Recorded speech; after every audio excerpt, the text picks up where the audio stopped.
धनंजय मुंडेंची गुंडगिरी अजूनही संपलेली नाही। काळे झेंडे दाखवणाऱ्यांचे नेते आष्टी मतदारसंघात आल्यानंतर आम्हीही काळे झेंडे दाखवणार, सुरेश धसांचा धनंजय मुंडेंना इशारा।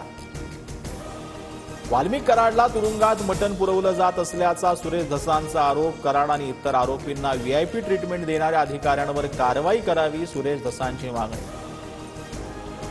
महादेव मुंडे हत्या प्रकरणात आकाचा हा सुरेश धस यांचा वाल्मिक कराडवर आरोप।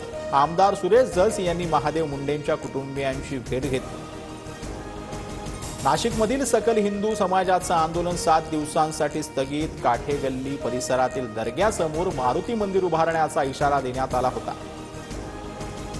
अनिश्चित काळासाठी कोल्हापूर विभागातून कर्नाटक राज्यात जाणाऱ्या महाराष्ट्राच्या एसटी बसेस रद्द। कर्नाटकात महाराष्ट्राच्या एसटी चालकाला काळं फासल्यानंतर मंत्री प्रताप सरनाईकांचा निर्णय।